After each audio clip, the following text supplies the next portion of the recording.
Lagi rame nih guys soal pencalonan Kaisang sebagai gubernur dan juga cawe-cawenya Pak Jokowi ditanggapi oleh para netizen bahwa seandainya Kaisang ini bukan anak dari penguasa maka akan menjadi apa? Ya tentu akan menjadi penjual pisang bos, meskipun bangkrut. Nah itu dia penjual pisangnya.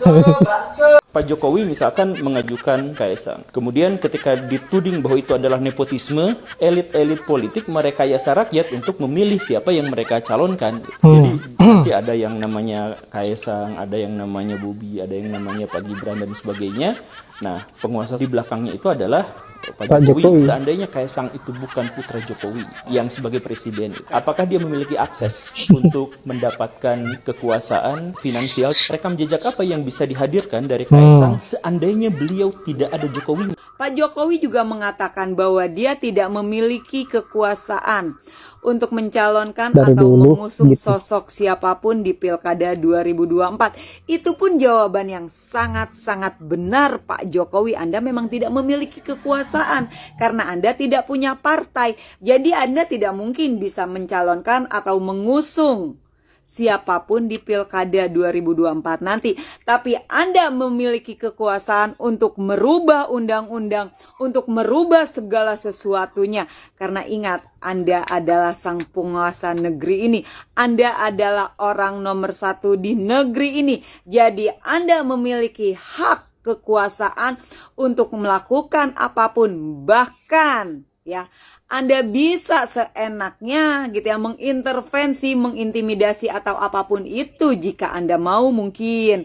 Tapi kemarin saat Pilpres itu adalah sebagai bukti. Walaupun Anda mengatakan Anda tidak cawe-cawe, tidak mengintervensi MK atau KPU, tapi rakyat Indonesia tidak bodoh, Pak Jokowi. Pada saat Pilpres udah sangat jelas ya bahwa Anda membiarkan ya marwah demokrasi konstitusi dirusak oleh Mahkamah Konstitusi, dirusak oleh KPU. Seharusnya jika memang Anda memang benar pemimpin di negeri ini, Anda tidak melakukan cawe-cawe, Anda memberi peringatan atau menegur Mahkamah Konstitusi maupun KPU. Oke, salam waras untuk rakyat Indonesia, tetaplah berpikir secara rasional. Salam NKRI. Salam NKRI. Saya baru tahu bahwa kriteria jadi gubernur itu dinilai dari sholatnya. Saya jadi bingung, kalau menilai dari sholatnya, berarti Jakarta itu cuma sekelas pesantren dong ya? Sampai pemimpinnya itu diukur dari rajin sholat Jumatnya atau tidak. Bukan diukur dari kapabilitas atau kemampuannya untuk memimpin suatu wilayah. Dan lucunya kita garis bawahi ya, mulai rajin sholat Jumat, mulai rajin sholat. Berarti kalau mulai rajin, kemarin malas. Berarti kemarin-kemarin nggak rajin dong ya. Baru mulai rajin ketika mencalonkan diri jadi gubernur. Dari Kaisang kita tahu nih ya, ternyata karakter politikus anyaran itu di mana-mana sama. Sama-sama tiba-tiba baik, terus tiba-tiba akrab, terus yang terakhir tiba-tiba rajin sholat untuk nyari suara. Dan kalau emang Kaisang sekompeten itu jadi gubernur Jakarta, harusnya Kaisang saat ini itu meniru cara bapaknya kemarin. Cuma modal baju kotak-kotak, langsung menang di Pilkada Jakarta. Bukan malah pencitraan dengan cara tiba-tiba mulai rajin sholat Jumat. Kalau mau mimpin Jakarta karena udah sekarang udah sholat Jumat mah, ya cocokan gua. Masih dari bocah aja gua udah nggak pernah ninggalin sholat Jumat. Nah ini berkibang sholat Jumat kemarin udah pantas jadi pemimpin. Otak di mana kalau ngomong yang bener aja gitu. Wah, ngomong pemimpin sekarang, pejabat sekarang otaknya soplak nih. Kalau mimpin Jakarta apa urusannya sama sholat Jumat? Sholat Jumat ibadah udah penghambaan kepada Tuhan lo. Sholat Jumat doang, 5 waktunya kagak. Itu juga sholat Jumatnya baru-baru sekarang. Perintah Tuhannya aja lah, dengan Tuhannya nggak didengerin, apalagi warganya. Kalau ngomong, kalau masalah pimpinan lu mampu nggak mimpinnya? Hari ini sudah muncul ya, produk haram konstitusi jilid 2. Yang jilid satunya ketika MK memuluskan Gibran Raka Buming Raka untuk menjadi calon wakil presiden. Sekarang MA, kemarin MK, sekarang MA. MA memuluskan jalan, memberikan karpet merah untuk Kaisang Pangarep menjadi calon wakil gubernur Jakarta. Luar biasa. Kontroversi ini nggak boleh kita biarkan. Lembaga yudikatif harus betul-betul independen. Nggak boleh bisa diintervensi oleh eksekutif. Kedua putusan ini menimbulkan pertanyaan serius mengenai independensi lembaga yudikatif di Indonesia. Lembaga yang seharusnya berfungsi sebagai penjaga konstitusi, penegak keadilan, justru dianggap tunduk pada kepentingan politik tertentu. Erosi kepercayaan publik hari ini terjadi. Halo semuanya, untuk teman-teman terima kasih atas 4 juta Ketua PSI ini kira-kira kalau bukan anak penguasa ganteng nggak? Dapat posisi nggak ya kira-kira?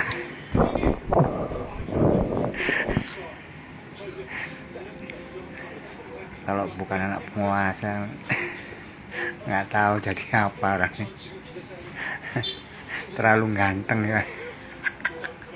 Yap, itulah berbagai komentar dari netizen. Ada yang lucu, ada yang serius. Saya kira Pak Jokowi permainannya memang permainan yang begitu hebat. Begitu di depan media ditanyakan persoalan mengenai pencalonan anak bungsunya, yaitu Kaisang, selalunya menjawab bahwa saya tidak tahu apa-apa dan tanyakan kepada partai-partai yang merekomendasi Kaisang. Padahal kita tahu sendiri bahwa kemarin-kemarin ada sebuah pemberitaan dari kubu Gerindra sendiri yang membicarakan antara kader-kader Gerindra dan juga Pak Jokowi mengenai peluang Kaisang maju di Pilgub DKI Jakarta. Dan saya kira ngibulnya Pak Jokowi ini sudah mendarah daging dan susah untuk disembuhkan, dan bahkan sampai akhir hayatnya mungkin tidak akan sembuh-sembuh. Dan ini yang diikuti oleh pengikut-pengikutnya, kaum 50% juga seperti itu modelnya. Kesalahan apapun yang dilakukan oleh junjungannya pasti dianggapnya benar. Inilah akibat sudah terjangkit virus ngibul dan terlalu kenyang karena terlalu banyak mengonsumsi bansos. Baiklah sahabat-sahabat, saya kira patut untuk kita nantikan seperti apa ke depannya, langkah-langkah apa lagi yang dilakukan oleh Pak Jokowi, dan strategi licik apa lagi yang akan dilakukan untuk memantapkan anaknya menjadi gubernur. Dan saya berpikir bahwa Pak Jokowi akan melakukan segala hal bagaimana agar anaknya bisa gol lagi seperti yang terjadi kemarin-kemarin. Dan saya yakin bahwa skenario-skenario yang diterapkan pada saat pemilihan Pilpres kemarin akan terulang kembali di Pilkada nanti. Kita lihat saja. Saya kira hanya itu, dan terima kasih buat sahabat-sahabat sudah menyempatkan diri untuk menonton. Buat para netizen, jangan pernah gentar untuk bersuara demi sebuah keadilan, agar rakyat terbebas dari penindasan-penindasan yang dilakukan oleh rezim yang hanya berpikir persoalan kepentingan pribadinya. Karena kita tahu sendiri bahwa mahasiswa saat ini sedang tidur nyenyak dan mereka tidak lagi ingin membebani dirinya mengenai apa yang menjadi keluhan-keluhan rakyat. Jadi kalau bukan rakyat biasa sendiri yang menyelamatkan negeri ini dari kebobrokan pemerintahan yang hanya mementingkan dirinya dan golongannya, ya sampai akhir, ya sampai kiamat, rakyat akan tertindas terus. Jadi makanya semangat untuk menyuarakan sebuah kebenaran dan rebut keadilan itu.